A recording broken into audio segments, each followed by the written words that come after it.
हिप्परगा तलाव 80% भरले, नागरिकांना सतर्कतेचा इशारा।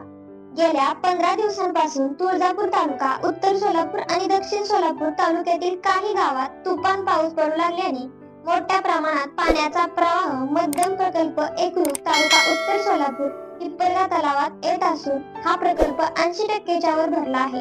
दरम्यान वरील पाण्याचा प्रवाह असाच चालू राहिल्यास सांडव्यातून येणारे पाणी शहरातील काही सखल भागात जमा होण्याची भीती आहे।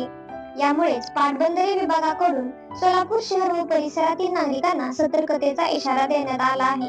गेल्या काही दिवसांपासून तुळजापूर तालुक्यातील तामलवाडी, काटगाव, पिंपळा खुर्द, पिंपळा, बुद्रुक, देवकुरळी, सुरतगाव, माळुंब्रा, सांगवी, वडगाव आदी भागात तुफान पाऊस पडत असल्याने त्या भागातील सर्व साठवण तलाव भरून सांडवे वाहत आहेत। याचबरोबर उत्तर व दक्षिण सोलापूर तालुक्यातील मार्डी, होनसळ, राळेरास, उळेगाव, गंगेवाडी, कासेगाव आदी ठिकाणीही मुसळधार होत असल्याने या भागातूनही मोठ्या प्रमाणात पाण्याचा विसर्ग हिप्परगा तलावात होत आहे।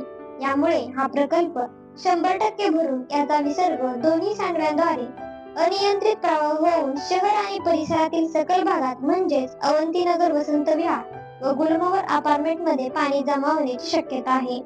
तसेच जुना तुळजापूर नाका ते तळे हिप्परगा रस्ता, परुल गार्डन ते पोपल वस्ती परिसर, जुना कारंबा नाका ते घोगाव बार्शी रोड तसेच काही रस्ते व वाहतुकीचे पूल देखील पाण्याखाली जाण्याची शक्यता आहे। तरी याबाबत नागरिकांना सतर्कतेचा इशारा एका निवेदनाद्वारे पाटबंधारे विभागाच्या उप अभियंत्यांनी दिला आहे।